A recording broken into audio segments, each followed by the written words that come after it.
Good morning, everyone.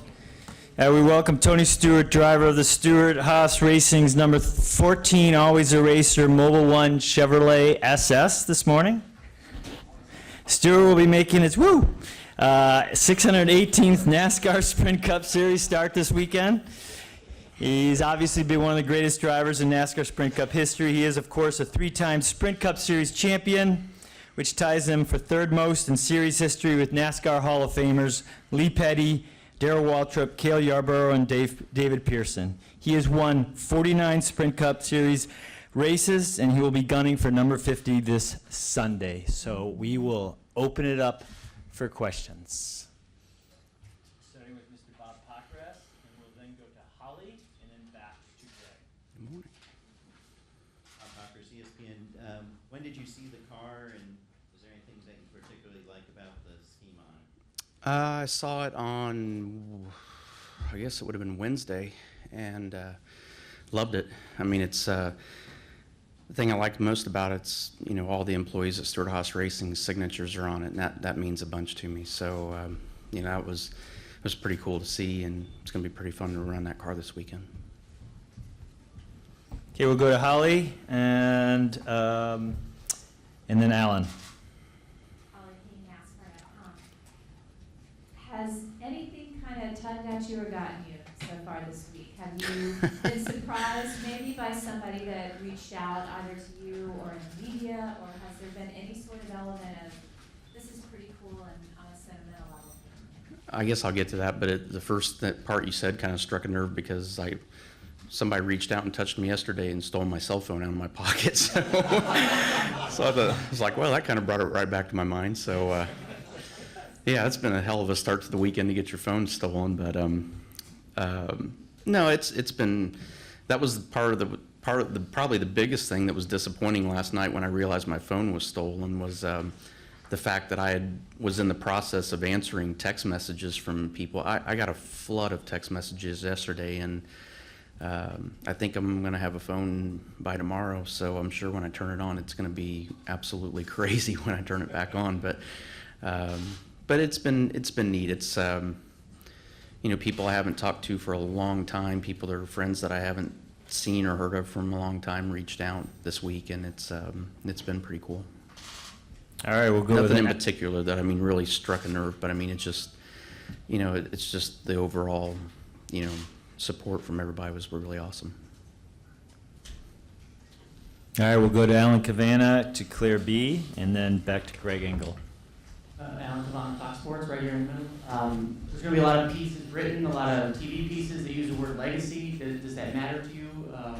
What people say your legacy is? Have you thought about that word? I haven't. Normally legacy means you're old.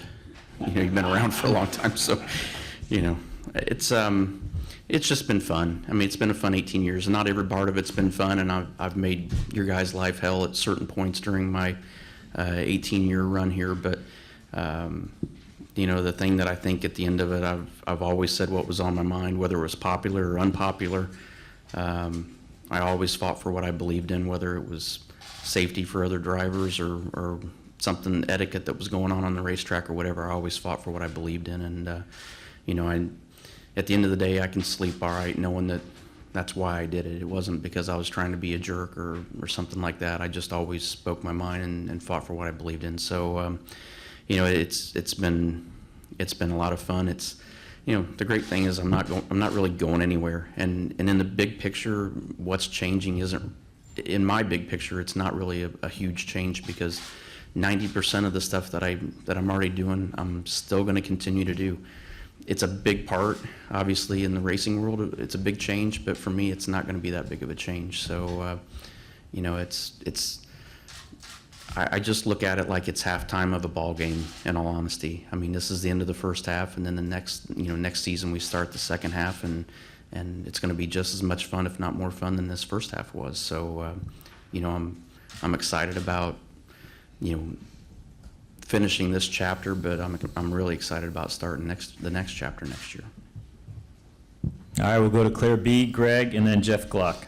Claire B. Lang, Sirius XM NASCAR Radio. I've been interviewing drivers throughout the garage about you, and first what I noticed is they get sort of emotional, even the ones you think wouldn't, and then they After they get done with the serious part of it, then they tell a really funny story. And they've all got a great funny story about an encounter with you or something with you. How do you react to all of that you've had such a good time in the garage? I mean, even the Final Four yesterday, when asked about, you said that they probably couldn't tell a lot of them in a national news conference. Talk about your relationship with everybody in the garage, the fun that you've had over the years. I mean, you guys know because you guys go through the same grind 3 days a week at the racetrack that we do. If you don't have fun doing this, you'd be miserable. So, I mean, you guys know the same people I know in the garage area. You know the same drivers, you know the same crew chiefs. Most of you know a lot of the same crew guys I know. There's fun people in there, and if you don't have fun doing this, it's why do we do it if we're not going to have a good time? So, you know, it's been fun. The good thing is I think there's only 2 more days I got to dodge whatever pranks guys that decide they want to pay me back. So I'm very strategic about what I do for the next 2 days. But it's been a lot of fun. I mean, there's a lot of really neat personalities and neat people, and it's been, you know, the fun part's been getting to know all these guys, whether it's, you know, NASCAR officials or, you know, crew chiefs, drivers, so on. I mean, it's been a good time with them. All right, Greg, Jeff Gluck, and then over to Jerry Jordan. GregEngleCupSteam.com. Thanks for the memories over the years and being mean to some of us on occasion. But in all seriousness, you do a lot of charity work. You do a lot of things that nobody ever hears about. Are you ever going to become a little more visible with that now that you've got time out of the race car? And as a follow-up to that, does this mean you'll never ever get in a cup car again, whether it's for filling for one of your drivers like Jeff did for Dale, or if it's something where you get an opportunity to perhaps have a second chance to race that like Daytona 500 that you've never Daytona 500 won? Is that something? Are you going to completely rule that out, or if something did come up, you'd like to take another stab at it? No, I'm good. This is it. This is the last one. So I think I learned my lesson from Jeff. Jeff tried to do somebody a favor this year and got roped into running half the season. So thank you, Jeff, for teaching me a lesson before I got roped into it. So no, I'm not planning on that at all. So we're going to be busy. I mean, in all honesty, and I don't have a schedule set next year, but I just know the things that I'm planning. My schedule next year is going to be much busier than it already is this year. So there's just not going to be room for it. All right, we'll go Jeff, Jerry, and then over to Tom Jensen over here. Sonny, where were you when your got going?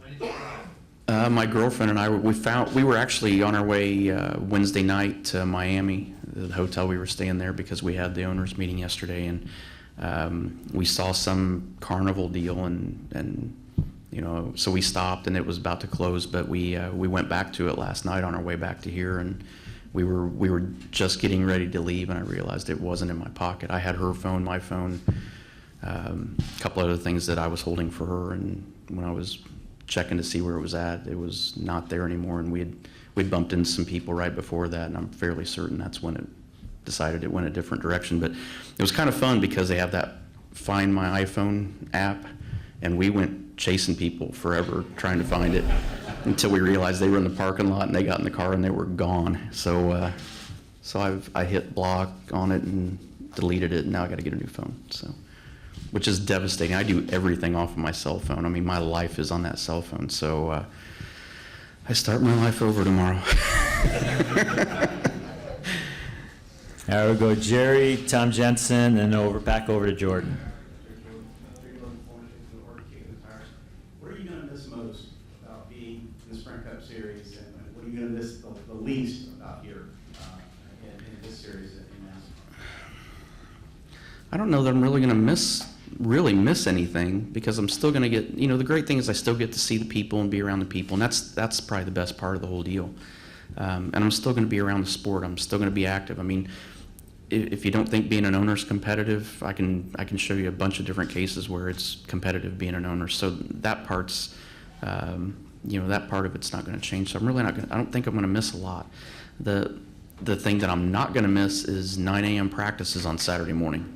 So I never have to get up for a 9 a.m. practice ever again. So I don't know. The schedule's probably the biggest thing. I mean, that's that's the thing I'm looking forward to the most, is having a more flexible schedule. And you know, there'll be weekends where I'm at the track all 3 days, and there might be weekends that I'm at the track just on Sunday. But at least I have the flexibility now to do more things and kind of set my own schedule now. All right, we'll go with Tom and Jordan, and then we'll come down to Lee Spencer. Tom Jensen, FoxSports.com. Done a lot of things in your career and a lot of different series. What are you most proud of? All of it. I mean, it was all, you know, when you look back at it, it's hard to pick one thing, to be honest. I mean, just the whole ride's been the best part, but it's, like I said, I mean, I'm not done yet. I mean, I got a lot of racing left to do. I've had some phone calls and offers to do some pretty neat things that I never thought I'd have the opportunity to do.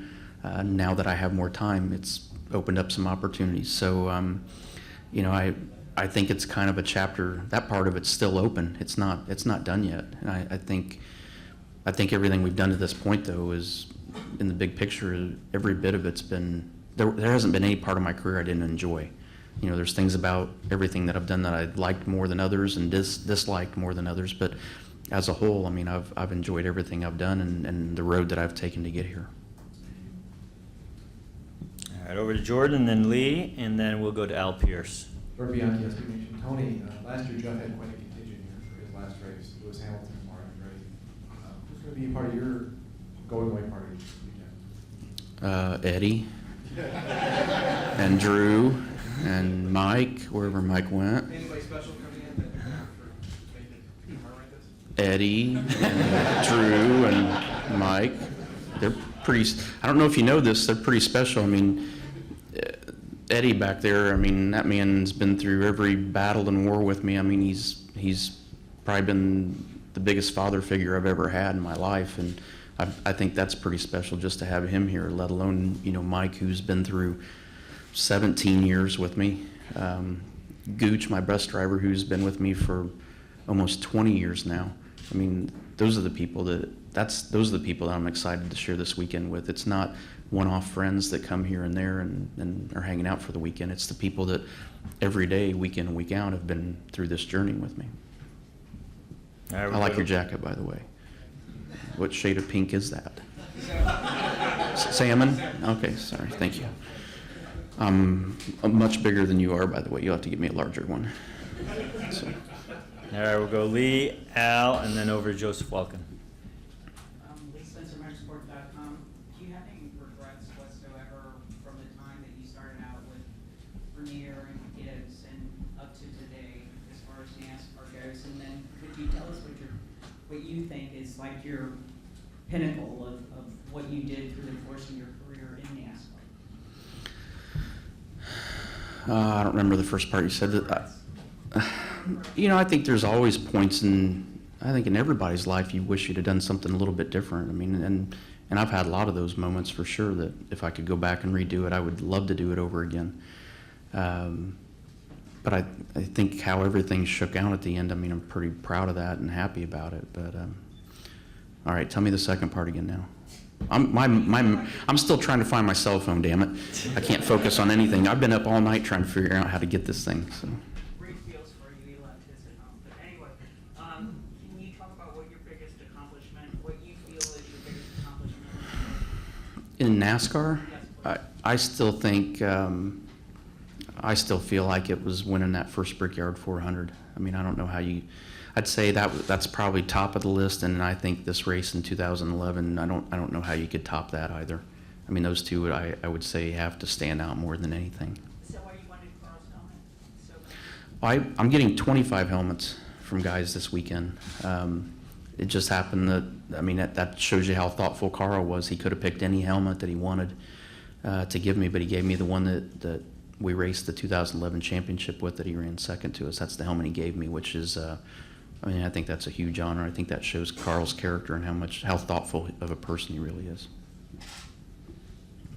All right, we'll go Al, Joseph Welkin, and then Chris Knight. And we're going to have a tight stop. He's got to get into a car pretty soon. So. What are they going to do, fire me if I'm late? No, you can be late. Yeah. I probably got a Talk to your owner. 15-minute penalty anyways. Hey, Tony, the officers of all week. When you announced your retirement, you said you didn't want speedways to do anything, no dog and pony shows, no rock chairs. Have most racetracks respected your wishes in that regard? Yeah. Or have there been things done that you just kind of said, oh, man? Well, the only wild card is always Eddie Gossage. So, and I got a ginormous bobblehead that I have no idea what the hell I'm going to do with it. So if any of you guys really want the bobblehead, I'll be more than happy to ship it to your house. I'll sign it if you want, anything to get rid of it. At least I don't have to feed what Eddie gave me this year.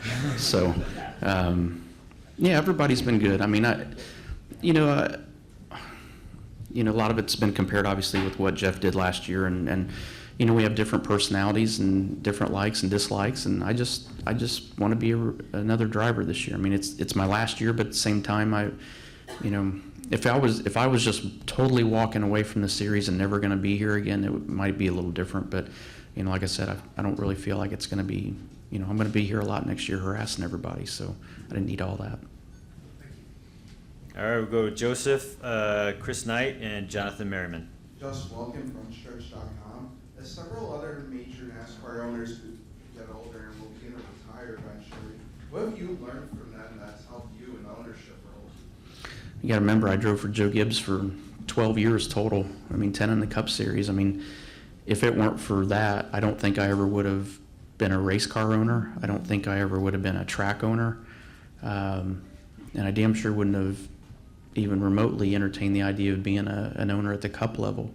I mean, I learned a lot from Joe. I mean, anybody that's been successful in NFL, NASCAR, NHRA, you realize there's something special there, and there's something that you want to learn from. And Joe was if you paid attention to what he said, which there were a lot of times I didn't pay attention enough, but the days I did pay attention, I learned a lot from Joe, and those lessons are what helped build the foundation in my mind to do what I've done here in the last 15 years. Who we got? Chris, Jonathan, and then Lewis Frank. ShankCashFence.com. Tony, I know you have no aspirations of doing any more Cup racing, but you are building the Xfinity Series team, and then obviously trucks run at Eldora. Just curious if, for fun, if you might decide to play in trucks or Xfinity. I got a lot of race cars to have fun in. No, I mean there's a reason we have the Xfinity Series. What we're trying to do with it, my plans aren't in that. The truck race, it's a tug of war every year. When about April or May, I get a tug of war with myself of, do I want to do the truck race? I would love to run the truck race at Eldora. The problem is I worry like a parent the whole time that we're there for that race. So I mean, I think you guys have seen the role I've played there every year, and it's a busy role, so I don't know that I really have time to do the truck race. Maybe one day down the road, but right now, I mean, I'm going to take care of making sure I do the best job we can as a racetrack to put on a great event. So where were we? Jonathan Merriman, Lewis Frank, Mark Garrow. Jonathan Merriman, NASCAR.com. Tony, tomorrow, Sunday is going to be your last race. Jimmy's potentially winning 7. Talk about the mutual respect that you guys have for one another and how mind-boggling it is that we have a guy in the modern era that could potentially tie Taylor Earnhardt Sr. and Richard Petty. I think it's pretty cool. I mean, it's, you look at history in all forms of sports. I mean, records are there, and they eventually get broken at some point.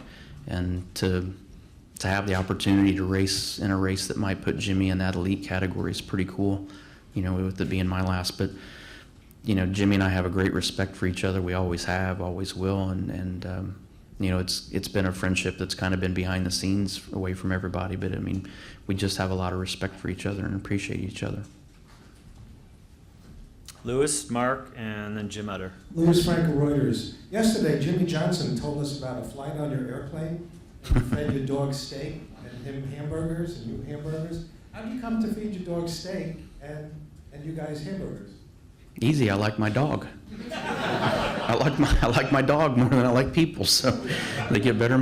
My dog eats better than I do normally, so yeah, it's he was having some stomach problems, so we were trying to get his stomach settled down, so we were giving him stuff that we know has worked in the past. Would you feed me steak? Would I feed you steak?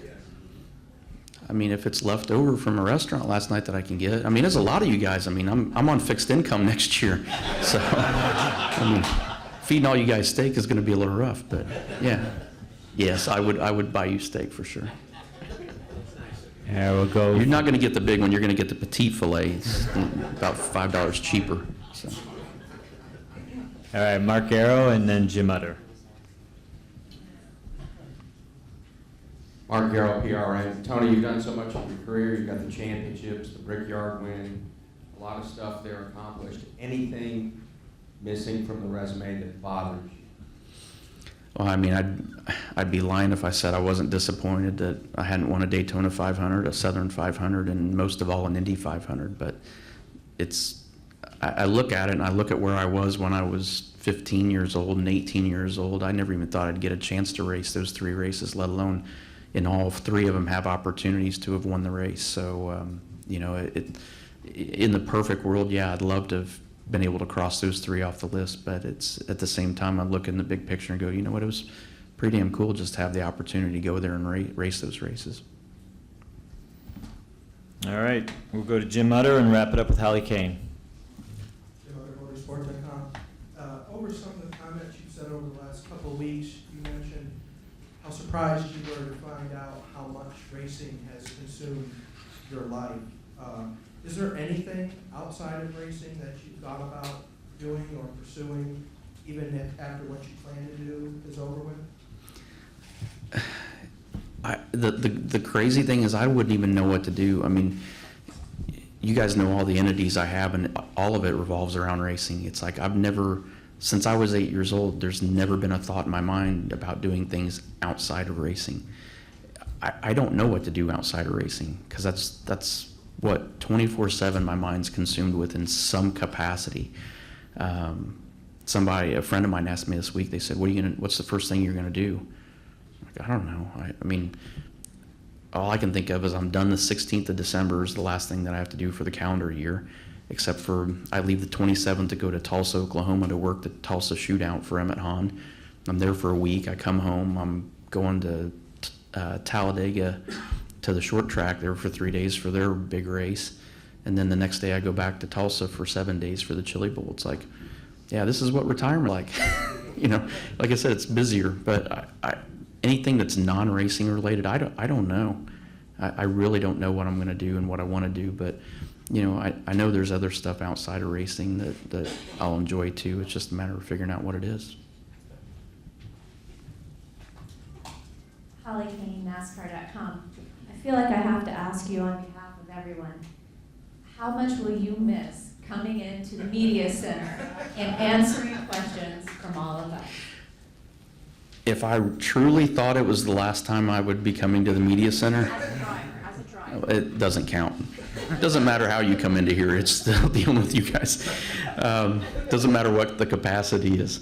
Yeah, if I truly thought it was the last time I was coming in here, we'd be high-fiving everybody on the way out. But like I said, I'll be here next year, and I'm sure one of my 4 guys will do something that's going to make me have to come to the media center and answer dumb questions and make fun of somebody in a salmon shirt that must have felt bad and went to go change. So.